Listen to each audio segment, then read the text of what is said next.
Class. आज हम पढ़ने वाले हैं बीकॉम थर्ड सेम का जो हमारा सब्जेक्ट है वो है हमारा company law. And company law में हमारा जो टॉपिक चल रहा था वो चल रहा था हमारा सीमा अंतनी, सीमा पार्षणीय और सीमा अंतनीय। इससे पहली वाली वीडियो में आप लोगों को कंप्लीट करा दिया है, तो आप लोग पिछली वीडियो जाकर जरूर देख लें जिससे आपका कोई भी टॉपिक मिस ना हो। आज की वीडियो में हम आपको पढ़ाने वाले हैं share and share capital. Share and share capital तो हमारा सबसे पहले अपन शेयर के बारे में समझते हैं, फिर इनकी शेयर कैपिटल को समझते हैं। तो शेयर क्या होता है? हमारी जो कंपनी होती है, कंपनी की पूंजी का सबसे छोटा भाग क्या कहलाता है? शेयर कहलाता है। नॉर्मल से सिंपल जो एक लाइन में हमारी डेफिनेशन होती है ये यही रहेगी कि कंपनी की पूंजी का सबसे छोटा भाग शेयर। लेकिन अब क्वेश्चन हमारा ये उठता है, क्वेश्चन है कि कंपनी की पूंजी का सबसे छोटा भाग कैसे निकालेंगे? सबसे छोटा भाग क्या होता है? तो सीधी सी बात है, जब सार्वजनिक कंपनी, पब्लिक कंपनी जनता से धन इकट्ठा करना चाहती है या उसको किसी चीज के लिए धन की आवश्यकता होती है तो वो अपनी कंपनी के शेयर को इशू कर देती है, शेयर को जारी कर देती है। मतलब उसने 500 रुपए वाले सपोज 500 के शेयर को इशू कर दिया। अब एक व्यक्ति 500 रुपए में एक शेयर खरीदेगा, किस कंडीशन में? फ्री में तो हम किसी को 5 रुपए में ही देंगे, तो कंडीशन भी रखता है कि तुम्हें इतने परसेंट से हम प्रॉफिट देंगे। तो जितने शेयर खरीदोगे आपको उतने शेयर पर प्रॉफिट मिलेगा। तो जब जनता हमारे शेयर को जब जनता कंपनी के शेयर को खरीदती है तो वो जो पैसा इकट्ठा होता है वो कंपनी अपने यूज में ले लेती है और जो भी प्रॉफिट होता है वो जनता को दे देती है, जिसको अपन क्या कहते हैं? लाभांश कहते हैं। तो सीधी सी डेफिनेशन है कि हमारी कंपनी की पूंजी का जो सबसे छोटा भाग होता है वही हमारा शेयर होता है ना। सबसे पहले हम समझते हैं, पहला होता है हमारा ऑथराइज्ड शेयर कैपिटल। तो ऑथराइज्ड शेयर कैपिटल क्या होता है? अधिकृत पूंजी। अधिकृत पूंजी का मतलब होता है हमारी कंपनी की जितनी कैपेसिटी होती है, मतलब हमारी कंपनी की जितनी पूरी कैपेसिटी है, पूरी टोटल जितनी कैपेसिटी है कितनी है? हमारी कंपनी 5000 से स्टार्ट हो रही है या 5 लाख से या 5 करोड़ से, तो ये चीजें हैं हमारी ऑथराइज्ड शेयर कैपिटल। मतलब पूरी पूंजी जितनी हमारी कंपनी की, जितने हमारी कंपनी की संपत्ति है, जितनी कंपनी, जितने पैसों से हम कंपनी को ऑपरेट कर रहे हैं, वो कंपनी वो पूंजी हमारी क्या होती है? ऑथराइज्ड पूंजी होती है। जैसे हमने एक कंपनी स्टार्ट की, छोटी सी कंपनी स्टार्ट की 5 लाख रुपए से, मतलब हमारा सब कुछ देने के बाद भी 5 लाख रुपए ही बचे। तो 5 लाख रुपए हमारा क्या हो गया? Authorised share capital. Sorry, authorised share capital हमारा कितना है? 5 लाख रुपए, क्योंकि 5 लाख ही हमारी पूरी पूंजी है। मतलब हमारी कंपनी की कैपेसिटी कितनी है? 5 लाख रुपए है। 5 लाख से ज्यादा नहीं है, 5 लाख के अंदर ही अंदर है। तो ये हो गया हमारी अधिकृत पूंजी, ऑथराइज्ड शेयर कैपिटल। एंड दूसरा है हमारा issue share capital. Issue share capital ये पॉइंट होता है। इशू शेयर कैपिटल क्या है? तो अब हम उसमें से शेयर कितने इशू करेंगे? जैसे हमने 5 लाख, जैसे हमारे पास 5 लाख रुपए की पूरी ऑथराइज्ड पूंजी है, कैपेसिटी इतनी है, तो सीधी सी बात है जब हम शेयर को इशू करेंगे तो 5 लाख से कम ही होंगे। क्यों होंगे 5 लाख से कम? क्योंकि ये तो पूरी कैपेसिटी है ना।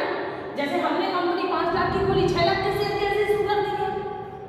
अब जैसे फॉर एग्जाम्पल, जैसे हम मार्केट में 10 रुपए लेके गए तो 10 रुपए के अंदर ही अंदर तो खर्च करेंगे, 500 रुपए कैसे खर्च कर देंगे, है ना? तो वही हमारी कंपनी की कंडीशन है कि हमारी कंपनी के पास केवल 5 लाख रुपए है। अब 5 लाख के अंदर ही अंदर हम शेयर को इशू करेंगे, तो हमेशा issue share capital authorised share capital से हमेशा कम होता है। इसलिए कम होता है क्योंकि ऑथराइज्ड शेयर कैपिटल हमारी कंपनी की पूरी कैपेसिटी होती है और हम अपनी कैपेसिटी में से ही उस शेयर को इशू करते हैं, तो ये क्या होती है? कम होती है ना। इशू शेयर कैपिटल जितने हम शेयर को इशू करते हैं वो हमारे साथ इशू शेयर कैपिटल में आते हैं। फिर तीसरा है हमारा सब्सक्राइब शेयर कैपिटल। अब सब्सक्राइब शेयर कैपिटल क्या है? तो ये देखो, जैसे हमने इशू शेयर कैपिटल 5 लाख की है तो मैंने 1 लाख के शेयर इशू कर दिए, ठीक है?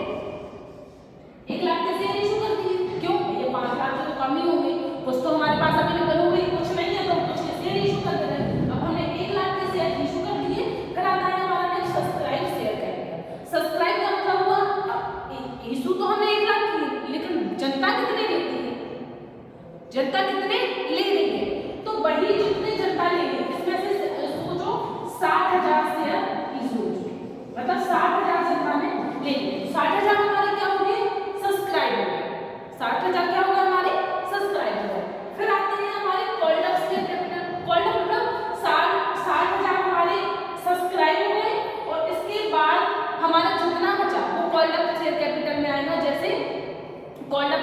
ये तो सब्सक्राइब हुआ, जनता ने इतना पसंद किया हुआ है ना। अब कॉल्ड अप मतलब इनमें से लिए कितने हैं किसने, इनमें से किसने लिए, जैसे जनता ने कॉल्ड अप कितने हो गए अपने, चलो 60 की जगह 60,000 हो गए। अब हमारे कितने बचे, मात्र 40,000 शेयर बचे हैं। अब 40,000 जो बचे हैं, अब जैसे इस व्यक्ति ने 60,000 खरीद लिए, अब ये क्या कह रहा है कि अब कुछ समय रुक जाओ, मतलब 1 तारीख को हम 40,000 में खरीद लेंगे। मतलब इसने पूरे सब्सक्राइब कॉल्ड अप तो कर लिए, अब लेकिन कॉल्ड अप करने के बाद अनकॉल्ड अप में कौन से जाएंगे, है। तो इसने ये कहा कि 1 तारीख तक रुक जाओ, 1 तारीख तक हम 40,000 डिस्कस कर लेंगे। अभी हमारे पास पूंजी नहीं है, लेकिन 1 तारीख तक हम ले लेंगे।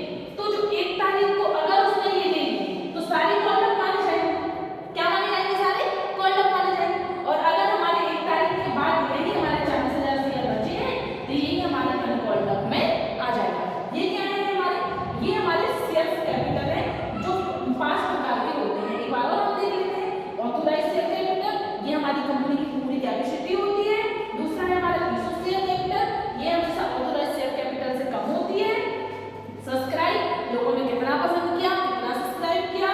कॉल्ड अप तो सारे भी कर सकते हैं, कोई व्यक्ति ये भी कह सकता है कि हमें तो सारे शेयर चाहिए लेकिन अभी हमारे पास पैसे नहीं है, इतने दिन रुक जाओ, आज दिन रुक जाओ, 8 दिन के बाद हम आपके पैसे दे देंगे, मतलब हमारी वो पूंजी हो जाएगी। उसके बाद है अनकॉल्ड अप। अनकॉल्ड अप का सीधा सा मतलब हुआ कि यहाँ उसने कॉल्ड अप तो कर ली है लेकिन कॉल्ड अप के बाद उसकी पैसों की व्यवस्था नहीं हुई और उसने शेयर को नहीं खरीद पाया, तो वो सारे हमारे अनकॉल्ड अप में चले जाएंगे। ये था हमारा शेयर एंड शेयर कैपिटल। और साथ ही आप लोगों को बता दें कि जो डे बाई डे आपको टॉपिक्स बाई टॉपिक्स वीडियो बनाई जा रही है तो आप लोग अपने नोट्स तैयार करते जाएं, जिससे आपके एग्जाम आने वाले हो, एग्जाम में आपको किसी प्रकार की कोई प्रॉब्लम नहीं आएगी। अब आप लोग ये नोट कर लीजिए, फिर हम आपको आगे बढ़ाएंगे।